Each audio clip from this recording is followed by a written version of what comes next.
Assalamualaikum warahmatullahi wabarakatuh. Nama saya Ilham Hidayatullah, NIM 191420119. Di sini saya akan menjelaskan materi tentang gambaran umum dan prinsip pengawasan bank. Di dalam bahasa Indonesia, yang dimaksud dengan pengawasan adalah suatu penilaian, penjagaan, dan pengarahan dari kebijakan jalannya suatu perusahaan.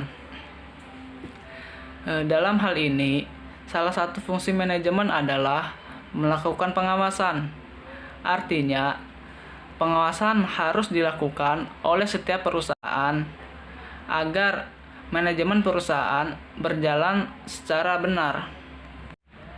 Pengawasan begitu penting dilakukan karena pengawasan begitu banyak memberi manfaat bagi perusahaan. Secara umum, dikatakan bahwa tujuan dilakukannya pengawasan adalah 1. Agar aktivitas perusahaan berjalan sesuai dengan rencana. 2. Agar jangan sampai terjadinya penyimpangan. 3. Mengurangi nilai karyawan untuk melakukan penyimpangan. 4. Pengendalian biaya. 5. Memudahkan pencegahan. 6. Agar tercapainya tujuan perusahaan. Yang selanjutnya, prinsip-prinsip pengawasan bank. Pada hakikatnya, pengaturan dan pengawasan bank dimaksudkan untuk meningkatkan keyakinan dari setiap orang yang mempunyai kepentingan dengan bank. Bank dari segi finansial tergolong sehat dan bank dikelola dengan baik dan profesional, serta di dalam bank tidak terkandung segi-segi yang merupakan ancaman terhadap kepentingan masyarakat yang menyimpan dananya di dalam bank.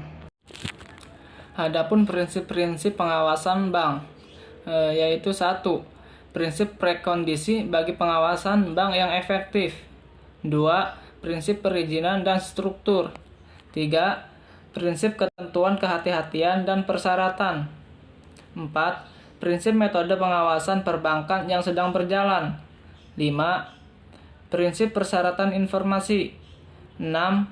Prinsip kewenangan pengawas. 7. Prinsip lintas perbankan. Prinsip-prinsip pengawasan bank yang efektif ini menjadi acuan pengawasan bank di negara-negara anggota. G10 dan diharapkan akan digunakan dan diterapkan pula oleh lembaga-lembaga pengawasan perbankan di semua negara dalam melaksanakan wewenangnya sebagai otoritas pengawas di sektor perbankan. Assalamualaikum warahmatullahi wabarakatuh. Perkenalkan, nama saya Agung Hidayat, mahasiswa dari UIN Sultan Maulana Hasanuddin Banten, jurusan Perbankan Syariah, kelas C dengan NIM 1914201006. Di sini saya akan membahas tentang otoritas jasa keuangan. Baiklah, di sini saya akan menjelaskan apa itu otoritas jasa keuangan. Di mana otoritas jasa keuangan merupakan lembaga pengawas jasa keuangan seperti industri perbankan, pasar modal, reksadana, perusahaan pembiayaan, dana pensiun, dan asuransi. Keberadaan otoritas jasa keuangan atau OJK ini sebagai suatu lembaga pengawas sektor keuangan di Indonesia yang menjadi dasar hukum utama otoritas jasa keuangan, yakni Undang-Undang Nomor 21 Tahun 2011 tentang Otoritas Jasa Keuangan. Salah satu tugas utama OJK adalah mengatur dan mengawasi seluruh jasa keuangan yang berada di negara Indonesia, baik perbankan maupun lembaga keuangan lainnya, seperti asuransi, sekuritas, modal, ventura, dana pensiun, lembaga pembiayaan, dan lainnya. Tujuan utama didirikannya otoritas jasa keuangan adalah meningkatkan dan memelihara kepercayaan publik di bidang jasa keuangan, menegakkan peraturan perundang-undangan di jasa keuangan, meningkatkan pemahaman publik mengenai bidang jasa keuangan, serta melindungi kepentingan konsumen jasa keuangan. Satu hal yang juga diharapkan terbentuknya OJK adalah persoalan perlindungan konsumen. Pembentukan otoritas jasa keuangan atau OJK didasarkan kepada 3 landasan, yaitu yang pertama landasan filosofis, landasan yuridis, dan landasan sosiologis. Di mana di dalam landasan filosofis itu untuk mewujudkan perekonomian nasional yang mampu tumbuh dengan stabil dan berkelanjutan, menciptakan kesempatan kerja yang luas dan seimbang di semua sektor perekonomian, serta memberikan kesejahteraan secara adil kepada seluruh rakyat di Indonesia. Ini tertuang dalam Undang-Undang Nomor 6 Tahun 2009 tentang penetapan Perpu Nomor 2 Tahun 2008 tentang perubahan kedua atas Undang-Undang Nomor 23 Tahun 1999 tentang Bank Indonesia menjadi undang-undang. Landasan sosiologis. Dalam landasan ini adanya lembaga jasa keuangan yang memiliki hubungan kepemilikan di berbagai subsektor keuangan, menambah kompleksitas transaksi dan interaksi antar lembaga jasa keuangan di dalam sistem keuangan. Adapun tugas dan wewenang otoritas jasa keuangan terbagi dalam 4 kelompok. Yang pertama yaitu kegiatan jasa keuangan di sektor perbankan, yang kedua yaitu kegiatan jasa keuangan di pasar modal, yang ketiga yaitu kegiatan jasa keuangan di sektor perasuransian dan dana pensiun, dan yang keempat yaitu lembaga pembiayaan dan lembaga jasa keuangan lainnya. Dalam melaksanakan tugas dan wewenangnya, otoritas jasa keuangan berlandasan pada beberapa asas, seperti asas yang pertama yaitu asas independensi, yakni independen dalam pengambilan keputusan dan pelaksanaan fungsi.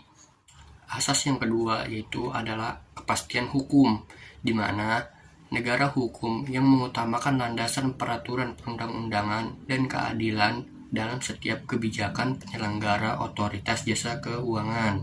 3. Yakni asas kepentingan umum, yakni asas yang membela dan melindungi kepentingan konsumen dan masyarakat, serta memajukan kesejahteraan umum.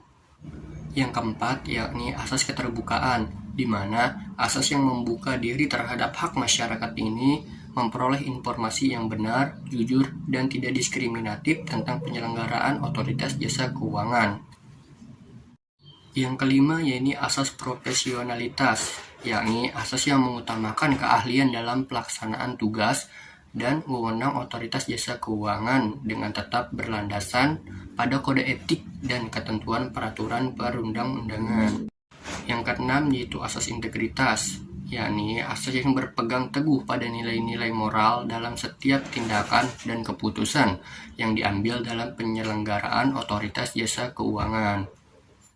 Dan yang ketujuh yaitu asas akuntabilitas, yakni asas yang menentukan bahwa setiap kegiatan dan hasil akhir dari setiap kegiatan penyelenggaraan otoritas jasa keuangan harus dapat dipertanggungjawabkan.